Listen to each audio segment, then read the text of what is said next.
On BBC Radio 4, a classic tale of the macabre, which enjoys the unique distinction of being one of the world's first detective stories. It contains virtually every element that's become familiar to fans of the genre: a brilliant but eccentric detective, an admiring but less astute companion, and a puzzling crime which requires astonishing powers of deductive reasoning to solve.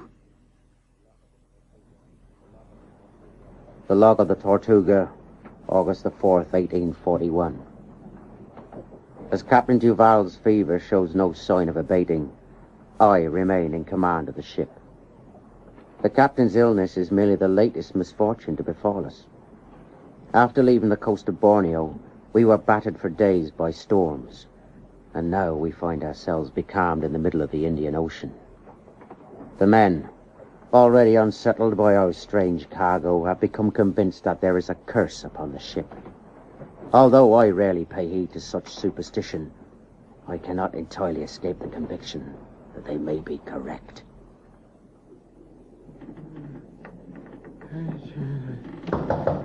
Captain Duval! It's Jacques, sir. Jacques? The ship has started moving again. Oh, I thought you should know. You're a good man, Jacques. I shan't see the end of our voyage. Oh, nonsense.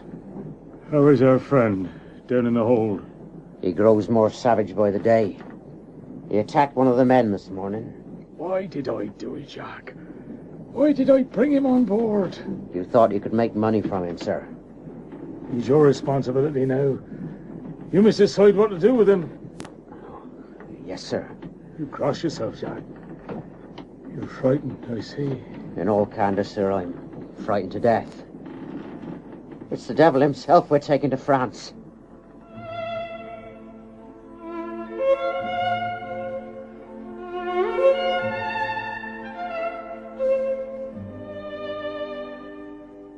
The Murders in the Rue Morgue by Edgar Allan Poe. Dramatized by Stephen Sheridan.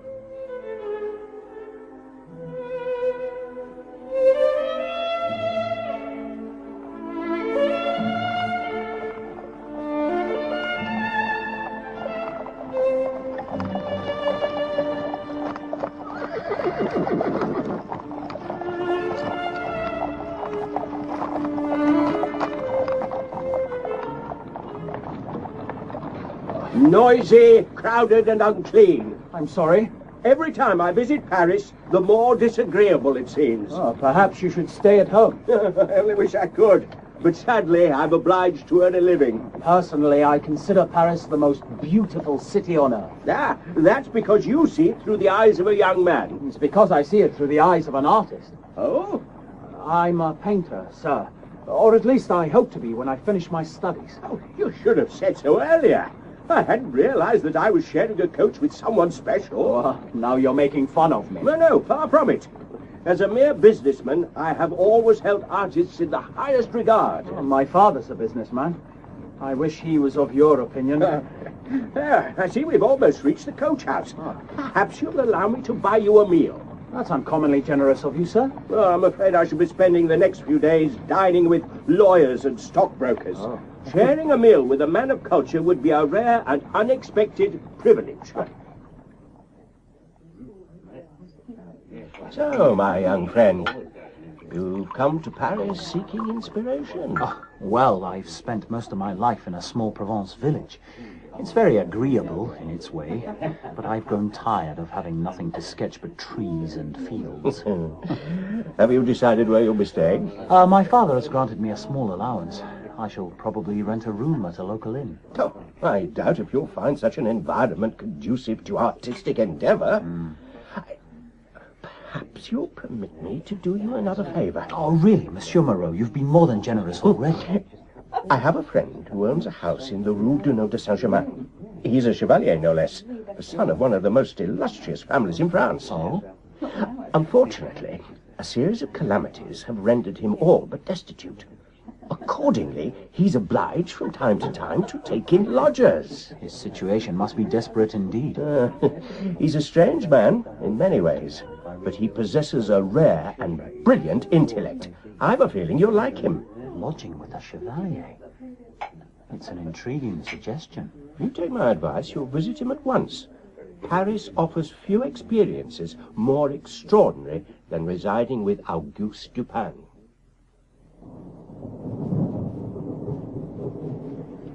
My God, look at this place.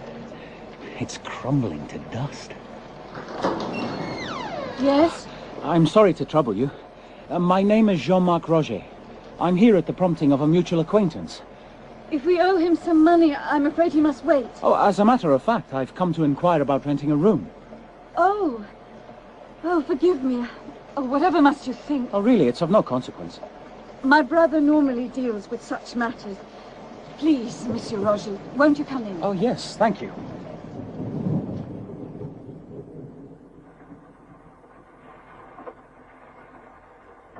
Dry and warm. Save up for a new barometer. Who is it? Elaine, Auguste. There's a young gentleman to see you. Monsieur? A young gentleman with a crooked collar. I beg your pardon? Straighten it, will you? If you Really, wish. Auguste, that was intolerably rude. My sister often despairs of my behavior, I'm afraid, but I have a positive mania for order and neatness. Monsieur Roger has just arrived in Paris. He's looking for a room. Oh. Don't pull a face. We must have some money. Our creditors are becoming impatient. Who sent you here, Monsieur Roger? A merchant by the name of Henri Moreau. Moreau, I know him well. An excellent fellow and surprisingly cultured for a man of commerce. My brother once rendered him a great service. Oh? He'd been unjustly accused of a crime. I used my modest gifts to establish his innocence. Your modest gifts? Tell me, Monsieur Roger, do you keep regular hours? I'm sorry. Time?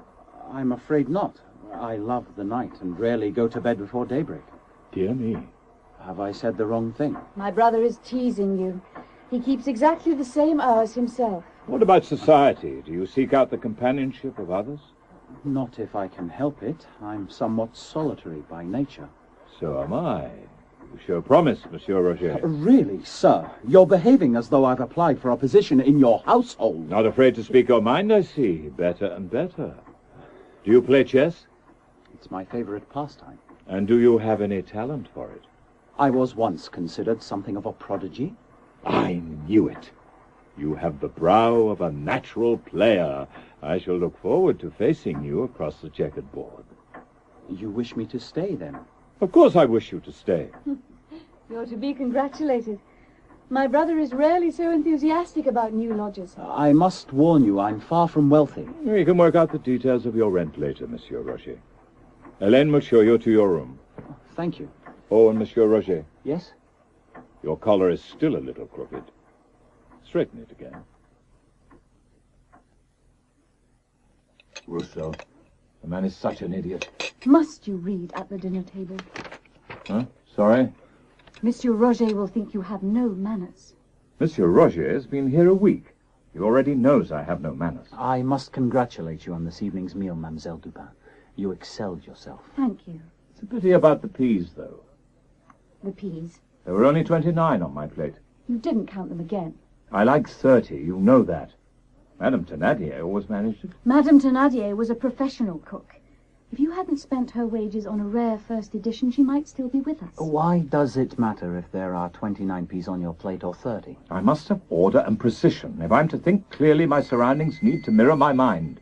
Oh, Adolphe's a little early. Is my appearance too dreadful? Oh, you look positively radiant.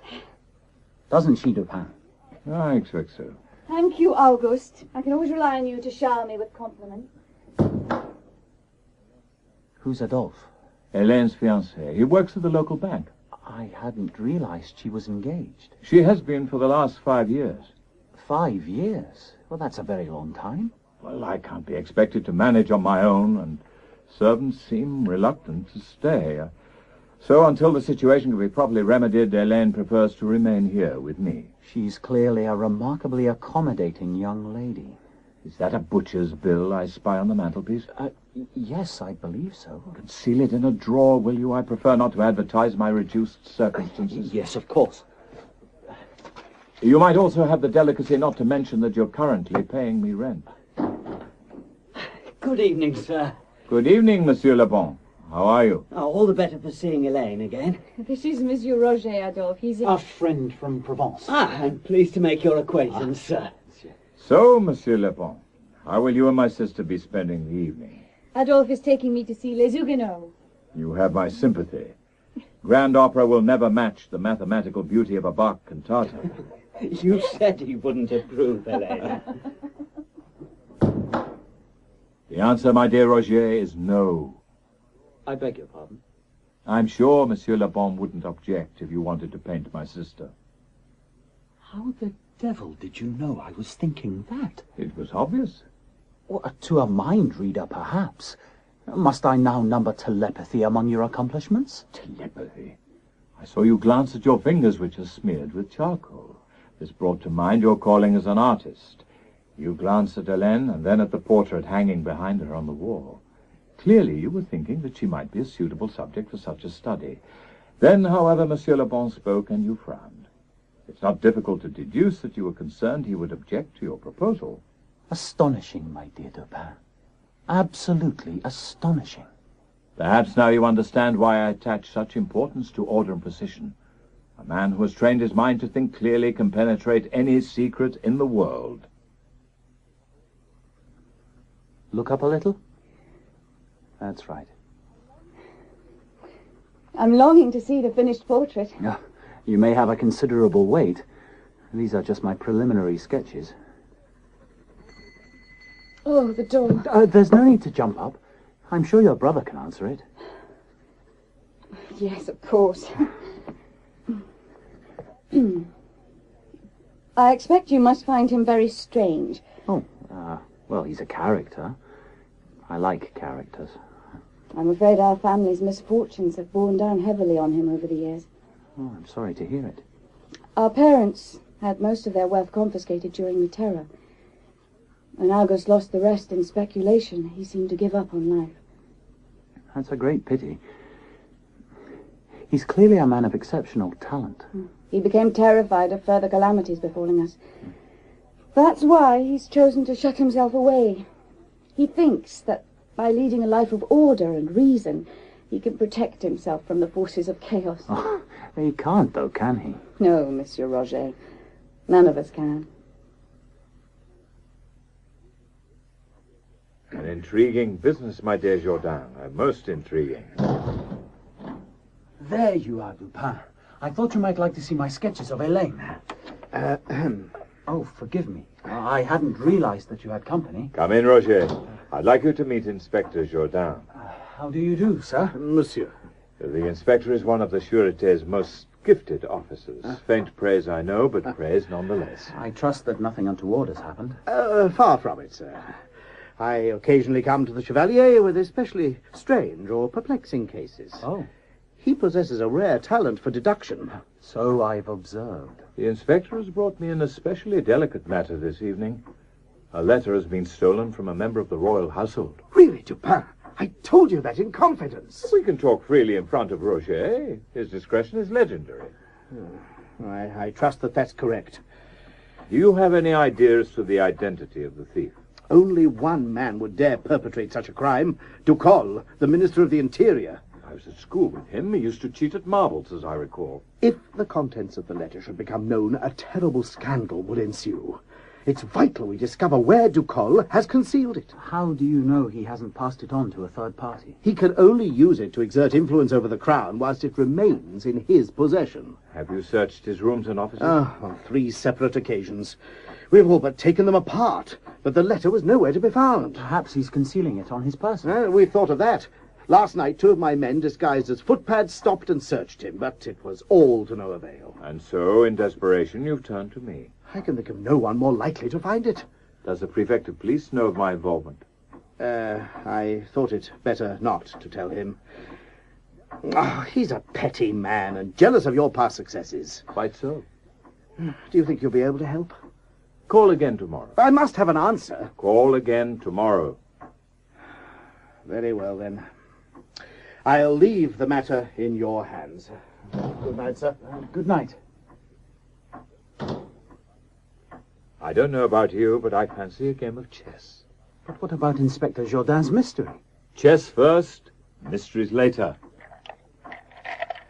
And I'm not missing out on an evening's entertainment for a man who cheats at marbles.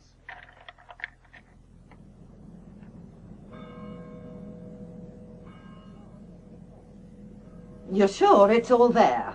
You needn't concern yourself, dear lady. I counted it personally. No, is it? Adolphe Le Bon, sir. You asked to see me. Yes, Le Bon. This is Madame L'Espagne and her daughter, two of the bank's most valued customers. Pleased to make your acquaintance. Madame L'Espagne has decided to withdraw 4,000 gold francs from her account. She needs someone to carry them to her apartment in the Rue Morgue. I suggested hailing a cab, but Mother refused. Cabs cost money. The walk will do us good. Now pick up our gold, sir, and we'll be on our way.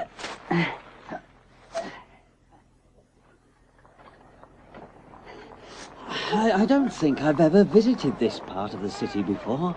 Oh, I hate the neighborhood. There are fights and disturbances almost every night. Surely you could afford to move to somewhere a little more fashionable. But that's why I keep telling Mother, but she won't part with a sou. What's that? What are you saying? Nothing, Mother. Oh, this is where we live. I hope you're feeling energetic, Monsieur Le Bon. Our apartment is on the 4th floor.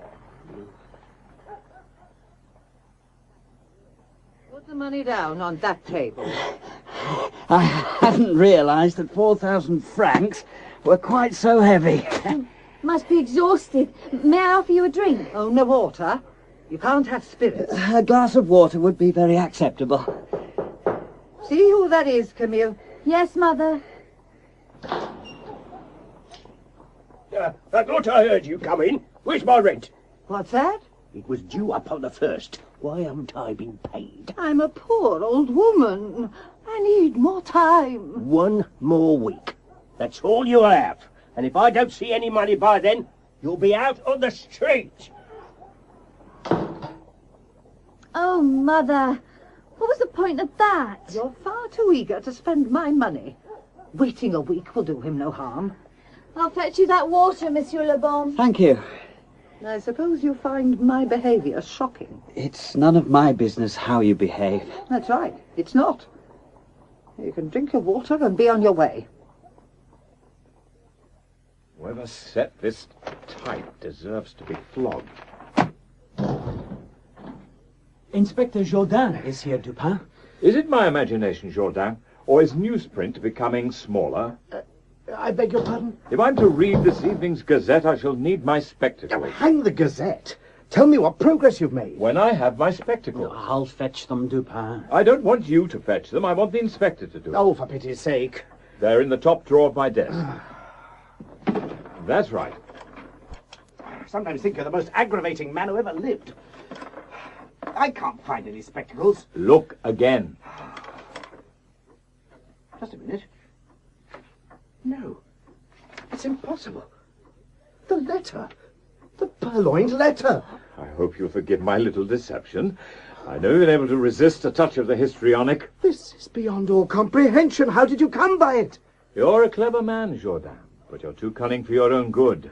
Ducol, on the other hand, shares my passion for simplicity. You're not making sense. It's often said that the best place to hide a tree is in a forest. Where better, then, to hide a letter than in a letter rack? A letter rack? You naturally assumed that Ducol would conceal it in some elaborate hiding place. Anticipating this, he did the exact opposite. Whilst you were carefully dismantling his furniture and searching behind his wallpaper, the letter was lying in plain view upon his desk. Astonishing. And you managed to guess all that from what Inspector Jourdain told you? I never guess, Roger. Knowing Ducol's character, it was simple to deduce what he'd done. Simple for you, perhaps. To confirm my theory, I paid the minister a visit. Sure enough, as we sat reminiscing about our school days, I spotted the letter tucked between two others. Can you believe the gall of the man? Ducol is far from hospitable, but he eventually felt obliged to offer me a small cognac. Whilst he was pouring it, I substituted the letter for a blank sheet of paper, folded in an identical manner. Poor old Ducol. Imagine his surprise when he discovers what's happened. I think we can safely anticipate that his days of high office are numbered. You've rendered your country a great service, Dupin. I can't thank you enough. Then please don't try. A small reward from the public purse, on the other hand, would be more than welcome. It's no more than you deserve, sir, but there is one problem. Oh? Before I can do anything, I shall have to persuade the prefect of police. Give Dupin a reward? I've never heard of such a thing. He did recover the letter, sir. That was merely a lucky guess. I'd already deduced for myself where the letter was hidden. Had you, sir? You kept quiet about that. I'm not sure I care for your tongue, Jordan. I'm only thinking of your reputation. That's very good of you, sir. If the royal household discover that you discuss their secrets with a member of the public, you'll be ruined. That's as may be, sir, but I'm not comfortable about taking credit for solving the case. Then I'm inclined to agree with you. It might be best for all concerned if I say I recovered the letter. You, sir? I am the prefect of police, Jordan.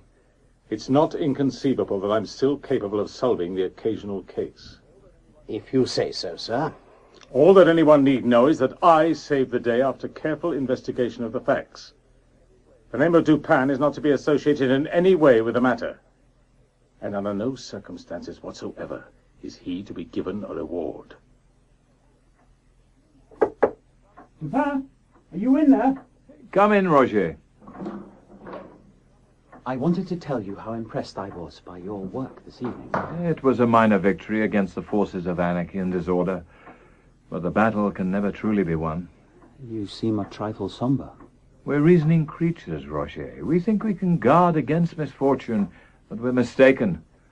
We can no more control our lives than we can prevent the sun going down. And who knows what terrors may visit us during the night. You're not counting your money again. That bank manager didn't look entirely trustworthy. You can't be too careful, Camille. If you don't intend spending it, I don't see why you bothered withdrawing it in the first place. Banks can collapse, my girl. I shall sleep more soundly knowing that it's close by. Shh. What is it? I thought I heard something. My God, robbers. Quickly, girl. Check the other room. Come on! Open up! All right. I'm just coming.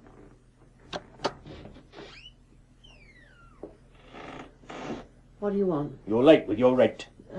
It's gone midnight. You're never in when I call earlier. Look, I haven't been making much at my shop just lately. Oh, excuses, excuses. You're worse than Madame L'Espagne. You must give me more time. Oh, was ever a man cursed with more selfish tenants? You won't be happy until you ruin me. What the devil was that? It came from Madame L'Espagne's room. Oh, sweet mother of God. What's happening up there? Madame L'Espagne! Are you in there? Madame L'Espagne! Are you all right? We'll have to break down the door. We'll do no such thing. I have a key.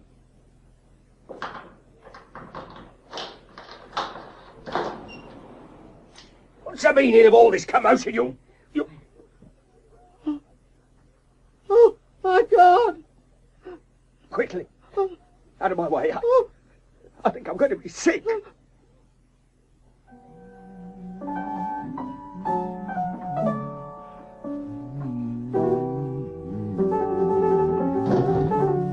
Dupin! Dupin! Have you seen this morning's Gazette? Oh, it's no use trying to talk to Auguste when he's communing with Bach. I haven't been practicing as assiduously as I should. My playing has become a little mechanical. Forgive me, but a crime has occurred that you may find of interest. Crimes are perpetrated every day. I can't concern myself with all of them. Well, I'd like to hear the details. Oh, thank you, Mademoiselle Dupin. And I'd like to hear them in silence. Really, Hélène, almost crushed my fingers. Oh, what does the Gazette say? Horrific events in the Rue Morgue. At a little after midnight, the inhabitants of a lodging house in the Rue Morgue were awakened by a series of terrible cries. Upon investigation, it was discovered that the screams were emanating from an apartment occupied by a Madame L'Espanaye and her daughter, Camille. So far, so conventional. The landlord of the building, upon entering the apartment, was greeted by a terrible sight. The furniture was in a state of the wildest disarray, and upon the floor there lay a razor and several tresses of thick grey hair. Tresses of hair, a colourful touch. Most shocking of all, the walls, floor, and even the ceiling were spattered with vast quantities of fresh human blood. Oh, how dreadful. Strange to relate, however, despite the apparent violence done to them, no trace of either Madame L'Espanaye or her daughter has yet to be found. No bodies? How curious. Does the Gazette say who's been appointed to investigate the matter? Yes. It's our old friend, Inspector Jourdain. An excellent man in his way. You were quite right, though, Roger. The case does interest me. Thank you, Dupin. The next edition of the Gazette is published at noon. I should like to hear if it contains any further details. Until then, however... Yes? I propose returning to Bach.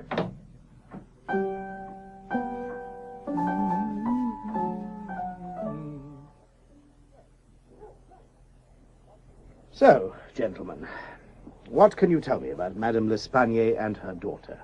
Well, they were both very quiet, almost recluses, in fact. Mm-hmm. And they claim to have no money. No money? Look at all these gold coins scattered about the floor.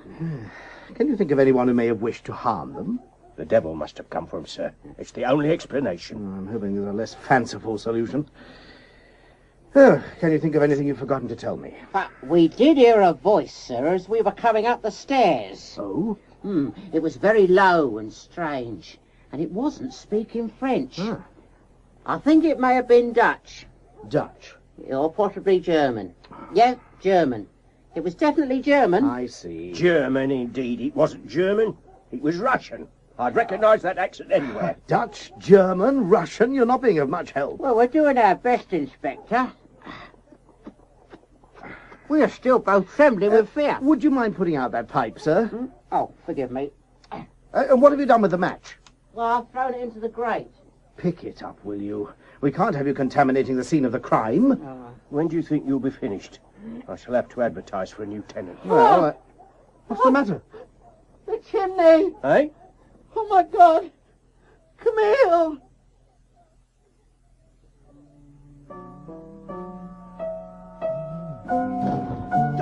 Dupin! Really, these interruptions are intolerable. I'm sorry, but the second edition of the Gazette has just been published. Oh, have there been any further developments in the Rue Morgue? There have indeed. They found a body. Oh? It's the daughter, Camille, and Dupin. You've never heard anything more strange. She'd been forced up the chimney. What? Forced up the chimney? She was discovered hanging upside down. Apparently it took 2 strong men to dislodge her. An extraordinary manifestation of violence. Upon examination, the body was discovered still to be warm. The face was marked with severe scratches, and about the throat were bruises and the deep indentations of fingernails, suggesting that the deceased had been throttled to death. Horrible. This is no ordinary crime, Roger. That much is clear. I'm afraid Inspector Jourdain will have his work cut out. I don't think I've ever seen such discoloration of a human face. And look at her tongue. It's been partially bitten through. Anything else? There's a bruise on the pit of her stomach. In my opinion, it was caused by a knee. Are you all right, sir? You seem a trifle pale. You must forgive me, Inspector, but in all my years as a physician, I have never encountered such violence. Whoever perpetrated these crimes must have had the strength of a Hercules. Inspector! What is it, man? What's happened? I walked out into the yard for a breath of fresh air. Oh, my God, sir. It's Madame L'Espanaye.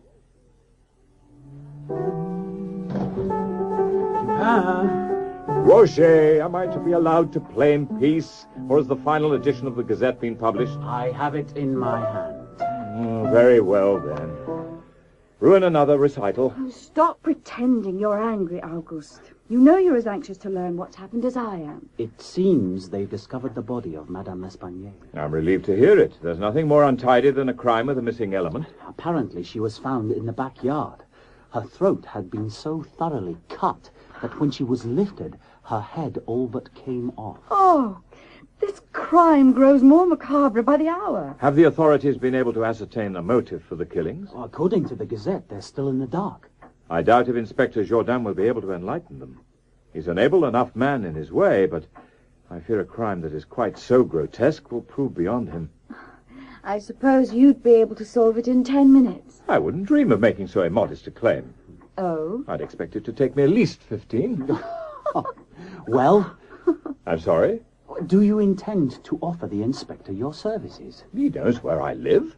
On the whole, however, I'd rather he chose not to involve me. Why ever not? Solving the occasional puzzle is an amusing diversion, but doing it often requires energy. And energy, my dear Roger, is the one quality I lack. Madness. Madness. Where's the sense of it?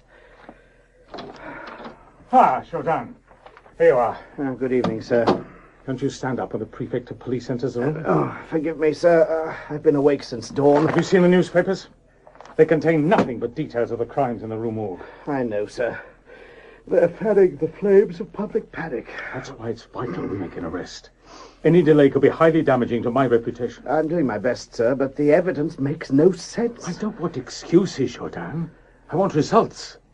Have you managed to ascertain how the murderer left the scene of the crime? He couldn't have used the door, sir. Otherwise he would have passed the landlord on the stairs. He must have climbed through the window, then. I'm afraid not, sir. The windows had all been nailed shut. And anyway, Madame L'Espanaye's apartment is on the 4th floor. I take it you've checked for secret passages and trapdoors. Yes, sir. There were none to be discovered. This is absurd. There must be an explanation. You're not going home till you've found it. But, sir, I'm exhausted. You're not working alone. I shall be giving the matter due consideration whilst I'm dining with my wife. That's very inspiring, sir. But I wonder if we might benefit from some additional assistance. Oh? Well, there is someone who specializes in these types of crime. Perhaps we ought to consult... Yes? It doesn't matter, sir. I hope you weren't about to suggest involving that infernal meddler Dupin. He does possess a remarkable talent for deduction, sir. I will not countenance involving that man in any more police investigations. Do I make myself clear, Jourdain? Yes, sir. Perfectly clear. Good. Now get back to work and come up with a solution. I'll do my best, sir. You will not do your best, Jourdain. You will succeed. If you haven't made an arrest by this time tomorrow, I give you my word you'll pay with your job. Your move, Roger. Just a moment. I'm thinking. You weren't about to move your bishop there. Why not? No reason. After due consideration, I've decided to move my knight instead. Very good, Roger. Very cunning. Thank you, Dupin. Checkmate. What? You must learn to defend your king. This is hopeless. I never seem to win. You mustn't despair. Your game is improving immeasurably. It's taken me almost 20 minutes to beat you this morning. Auguste! Helene, whatever's the matter? It's Adolphe. Here, come and sit down. What's happened to Adolphe? He's been arrested. Arrested? On what charge? It's madness, absolute madness. They're saying he committed the murders in the Rue Morgue. I'm sorry, sir, but I'm not convinced he's guilty. You allow yourself to doubt too much, Jourdain. That's always been your greatest failing. Yes, sir. I, on the other hand, know how to act decisively. That's why I'm the prefect of police, and you're still a lowly inspector. Excuse me, sir. What is it, Bernardier? I'm sorry to disturb you, but there's a gentleman here to see you. Oh? Do you mind if I sit down? Dupin. It's a considerable walk to your office, and I'm more than a little weary. Thank you, Bernardier. That will be all. Oh, very good, sir. What do you want, Dupin? I'm an extremely busy man. I'd like to know who authorized the arrest of Adolphe Lebon. As Jourdan seemed unable to act, I did. I thought as much. You know, of course, that he's entirely innocent. I know nothing of the sort. Lebon had an obvious motive. Oh? He delivered 4,000 gold francs to Madame L'Espagne's apartment. Clearly he returned later that night, hoping to steal them. And when he was interrupted, I suppose he turned to violence. Precisely.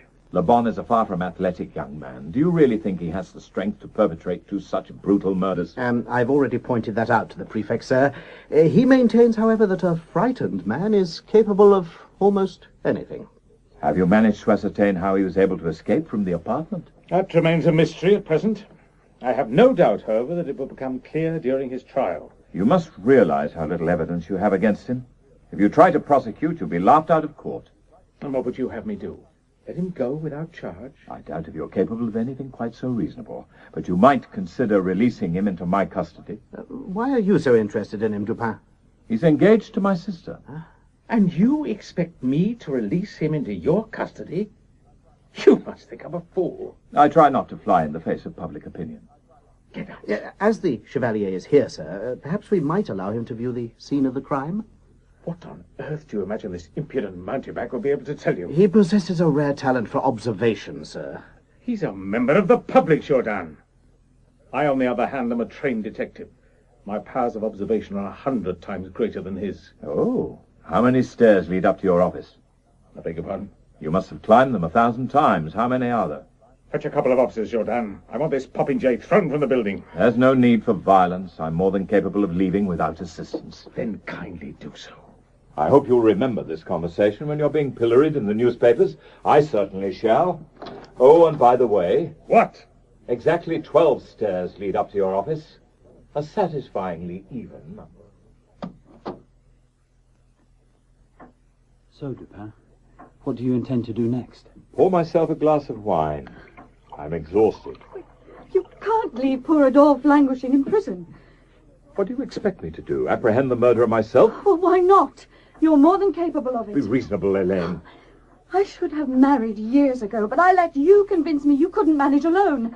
You might at least repay me by trying to help. I can't run around Paris looking for clues. I don't have the energy. Oh, you don't have the energy. God, you're pathetic. Please, Helene, you're embarrassing Roger. You could do anything if you set your mind to it.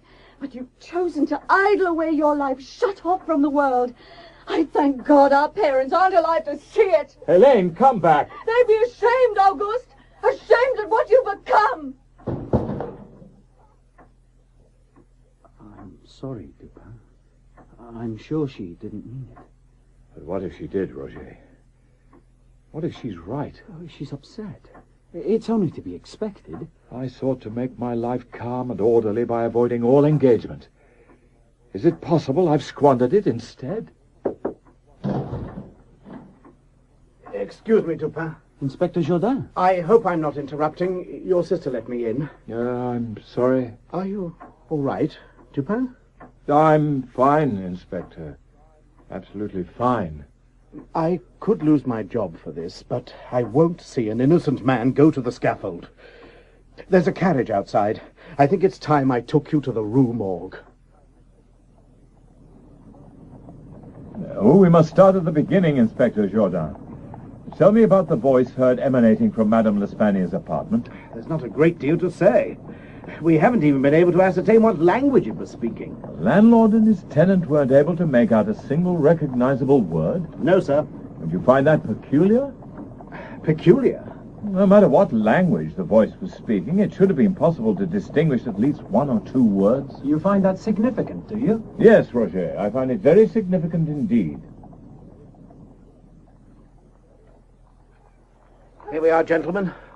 The Rue Morgue. What a god-forsaken neighborhood. Which is Madame L'Espagne's apartment? She lived right up there, on the 4th floor. Hello, what's this at the bottom of the drainpipe? A length of ribbon. Perhaps it belonged to one of the victims. I think not. Unless I'm mistaken, this was used by a sailor to tie back his pigtail. How on earth did you deduce that? It smells of the sea, and it has a very distinctive knot of the kind most commonly used by mariners. Do you mind if I keep it? Be my guest. Well, come along then. Shall we go in? Oh, very energetic this evening, Dupin. I didn't think I'd ever seen you so lively. I spent too much of my life shut away from the world. My sister has shown me that. From now on, I have a new watchword. Action, my dear Jourdain. Action! Here we are, gentlemen. This is where it happened. Dear God, the whole room reeks of death. It's been left more or less as we found it. Madame L'Espagnol's gold coins were scattered about the floor, I believe. That's right, sir. If Adolphe Le Bon intended to steal them, I doubt if he'd have left them behind. Well, that's all very well and good, Dupin, but if the killer didn't want money, what was his motive? It's impossible to say. I suggest, therefore, that we forget about it. Forget about the motive? You're familiar with the principle of Occam's razor? I've heard of it. If we're to reason clearly, we must cut away all extraneous matter. The killer's motive is irrelevant. He's no doubt left behind more than enough clues to enable us to identify him. I'd be glad if you could at least discover how he was able to escape from the room. He clearly couldn't have used the door. He would have been discovered on the stairway, and anyway, I believe the door had been locked from the inside. Correct. There are no secret passages or tunnels leading from the room. Therefore, by a process of elimination, we can deduce that he must have used one of the windows. But, Dupin, the windows were all nailed shut. If that were the case, the killer would have had to vanish into thin air. Clearly, that's impossible. Therefore, the windows must only appear to have been nailed shut. Shall we examine them? Oh, please. I've seen this kind of window before. The sash contains a hidden spring that automatically fastens it. Someone passing through could have caused it to fall and shut itself behind him. But it couldn't have been open in the first place. It was nailed shut, I know. See for yourself. It won't budge. Let's examine its companion. Do either of you have a penknife? I have one here. Thank you, Roger.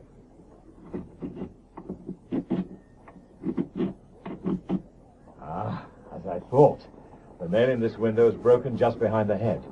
Although the window appears to have been nailed shut, it can, as I will now demonstrate, be opened quite easily.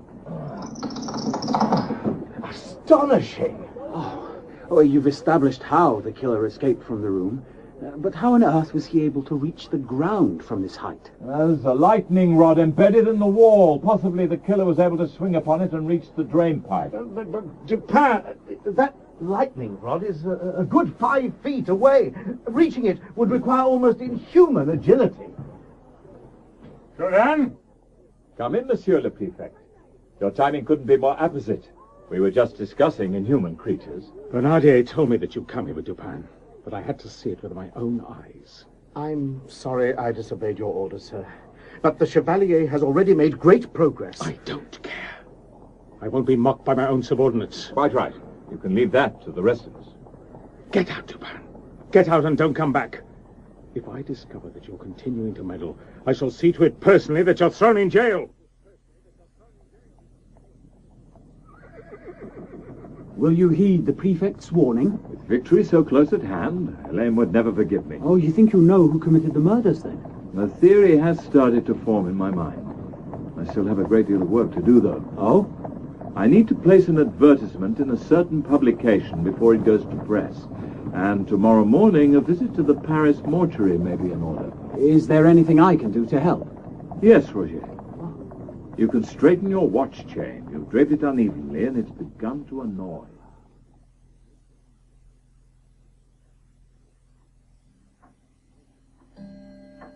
Good evening, Dupin. Roger, come in. I trust you found your visit to the mortuary instructive. I can't remember when I last spent a more agreeable morning. The dead are such relaxing company.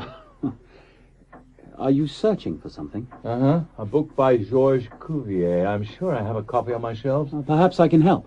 It's all right. I found it. Oh. An anthropological study of the East Indies. Clearly a gripping read. We must make haste. I'm expecting a guest. Oh? See what you make of this. What is it? A sketch of the finger marks found around Camille L'Espagne's throat. I lack your artistic flair, but I've done my best. Is this sketch to scale? As near as I could make it. Well, good God, Dupin. The killer's hands must have been twice the size of a normal man's. You may also wish to examine this hank of hair. Where did you find it? beneath Madame L'Espanier's fingernails. So, what do you think? It's very coarse and fibrous. If I didn't know better, I'd say... Yes? I'd say it wasn't human. Shh! What is it? Turn down the lamp, Roger. I think I hear our visitor climbing the stairs. Are you Dupin? Come in, my friend. Take a seat. The young lady said I'd find you up here. I saw your advertisement in the Seafarer's Journal. May I offer you some brandy, Monsieur... Jacques. Just call me Jacques. I enjoyed meeting your associate the other day. He's quite a lively fellow, isn't he? Do you have him here? As I said in my advertisement, he's currently quartered in the Rue Royale.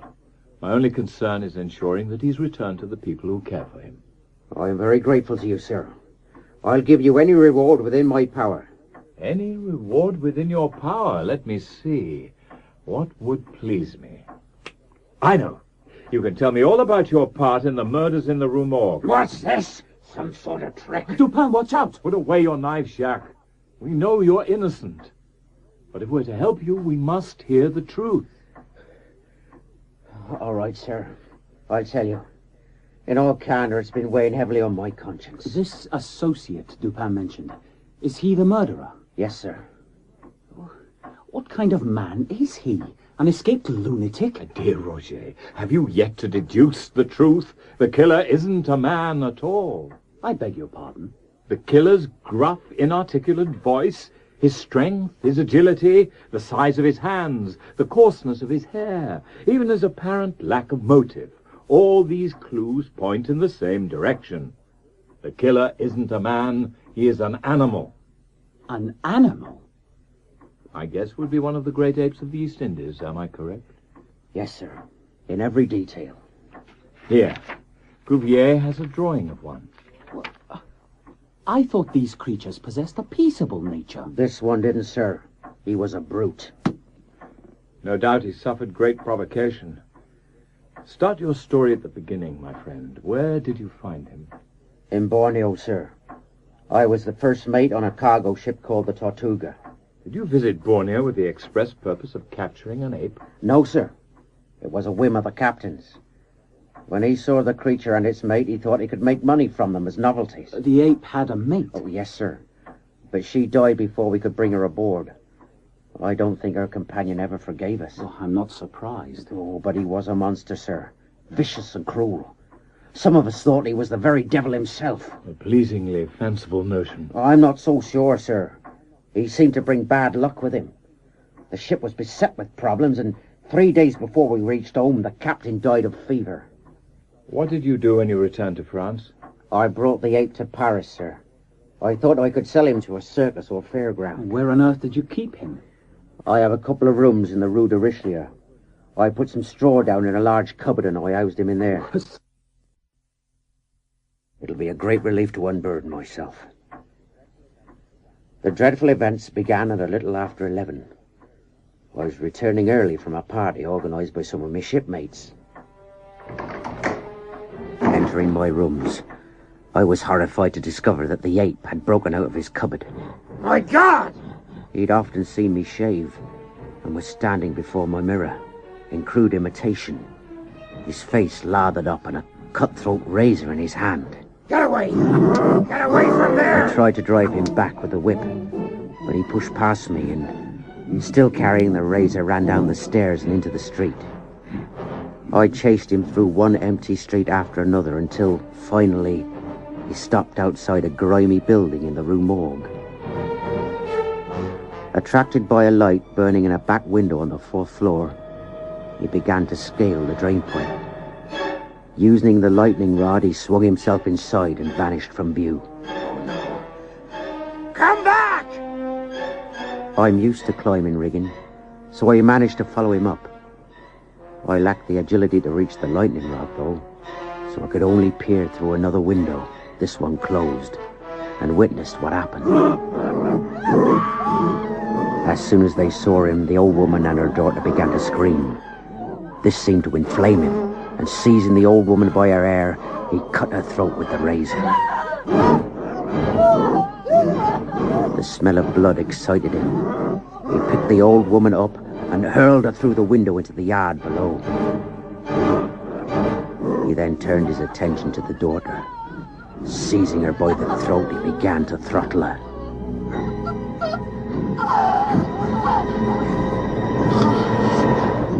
When he was satisfied that she was dead, he took her body and began cramming it into the chimney. Stop it! For pity's sake, stop it! I called to him, but he paid no heed. Sickened by what I'd seen, I climbed down the drain pipe and began to run. I didn't stop, sir, until I reached my rooms. What became of my ape I neither knew nor cared. All that concerned me was getting away.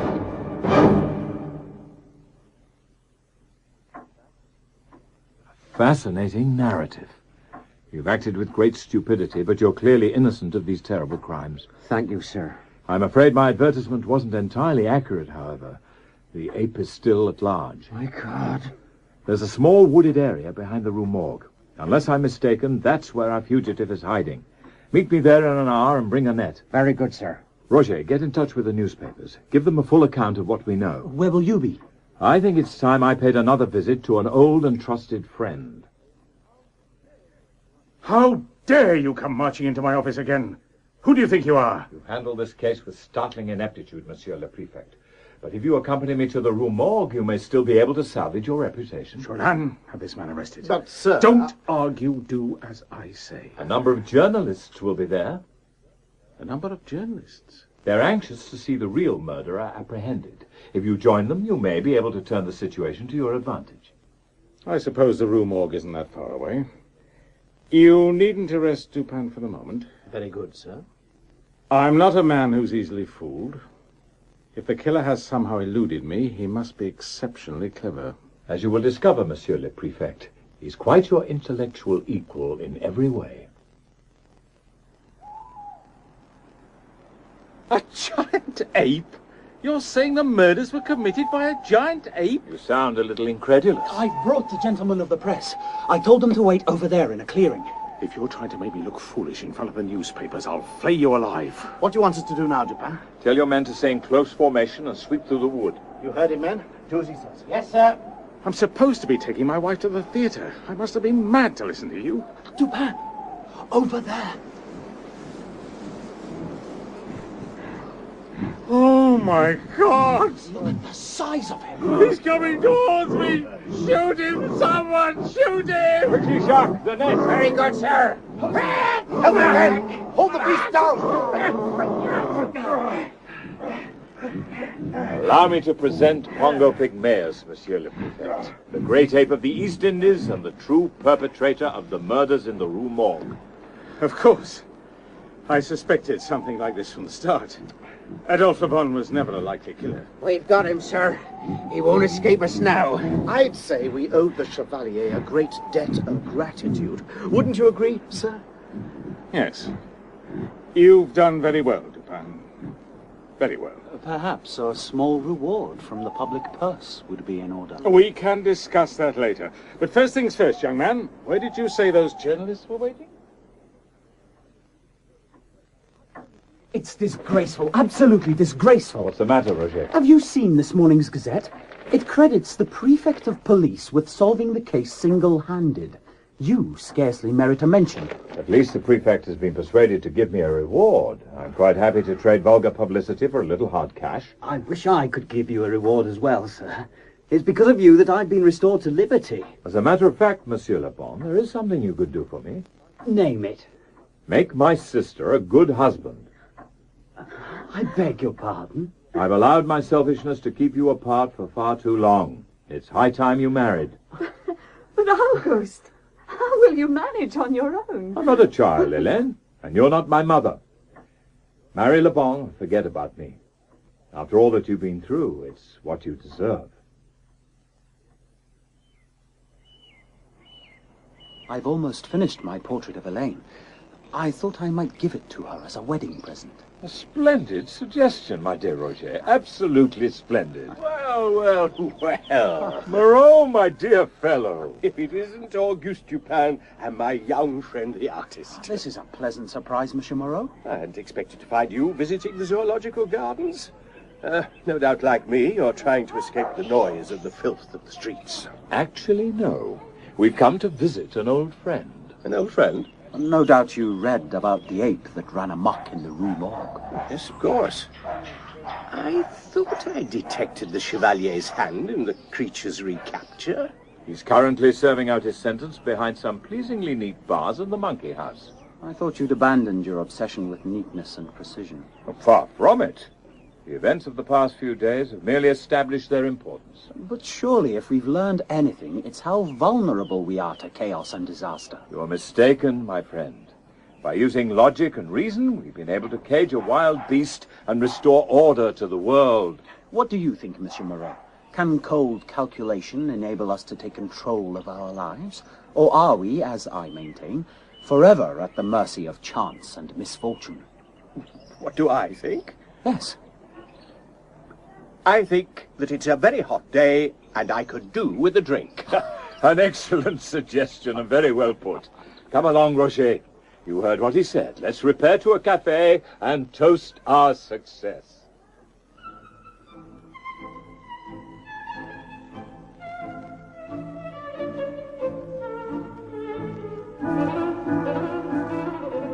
In The Murders in the Rue Morgue by Edgar Allan Poe, dramatized by Stephen Sheridan, Malcolm Tierney was Dupin.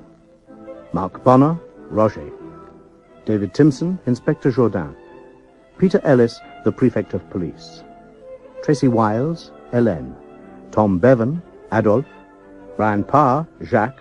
John Evitts, Moreau. And Jean Trend, Madame L'Espagne. Other parts were played by members of the cast. The pianist was Mike Sykes.